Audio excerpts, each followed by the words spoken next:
August 16. అన్న వస్త్రములు గలవారమయ్యుండి వాటితో తృప్తి పొంది యుందము. తిమోతికి రాసిన మొదటి పత్రిక 6వ అధ్యాయము 8వ వచనం.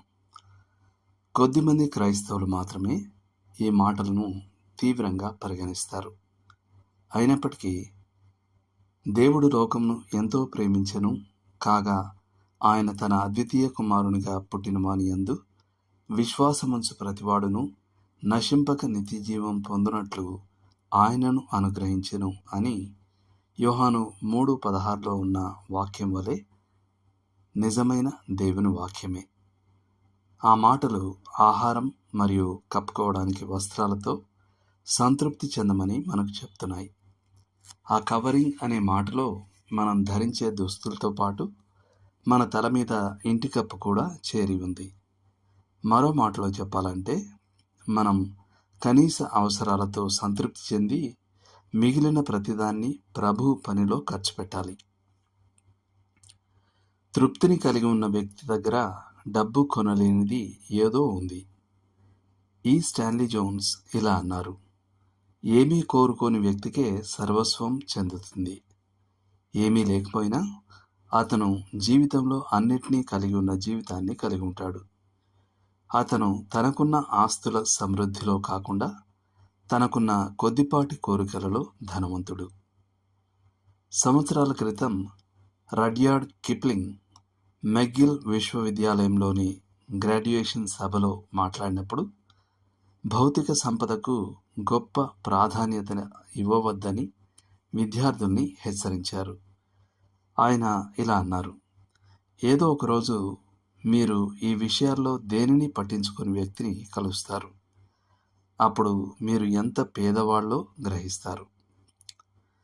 భూమి మీద ఒక క్రైస్తవుని యొక్క అత్యంత సంతోషకరమైన స్థితి ఏమిటంటే అతనికి కొన్ని కోరికలు మాత్రమే ఉండటం. ఒక వ్యక్తి హృదయంలో క్రీస్తు, కళ్ళ ముందు పరలోకం మరియు జీవితంలో సురక్షితంగా ప్రయాణించడానికి అవసరమైనంత లౌకిక ఆశీర్వాదాలు మాత్రమే ఉంటే అప్పుడు బాధ మరియు దుఃఖానికి గురి కావడానికి ఏమీ ఉండదు.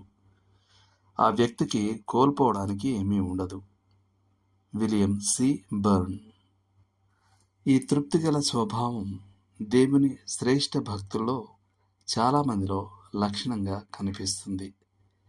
డేవిడ్ లివింగ్స్టన్ ఇలా అన్నారు: దేవుని రాజ్యానికి సంబంధించినదిగా తప్ప నాకున్న దేనిని వేరే దృష్టితో చూడకూడదని నేను నిశ్చయించుకున్నాను.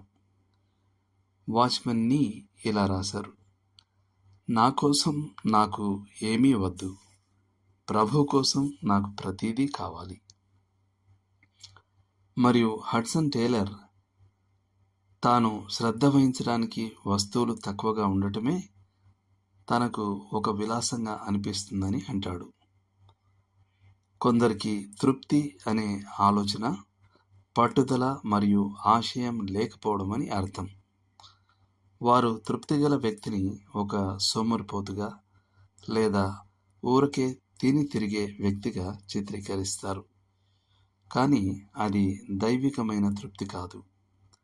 తృప్తిగల క్రైస్తవునికి పట్టుదల మరియు ఆశయం పుష్కలంగా ఉంటాయి, కానీ అవి భౌతికమైన వాటి వైపు కాకుండా ఆత్మీయమైన వాటి వైపు మళ్లించబడతాయి. ఊరకే తిని తిరిగే బదులు అవసరంలో ఉన్నవారికి ఇవ్వడానికి అతను పనిచేస్తాడు. జిమ్ ఎలియట్ మాటలలో తృప్తిగల వ్యక్తి అంటే దేవుడు ఎవరి కోసమైతే ప్రాకులాడే చేతి పట్టును సడలించాడో ఆ వ్యక్తే. దేవుడు మిమ్మును దీవించును గాక.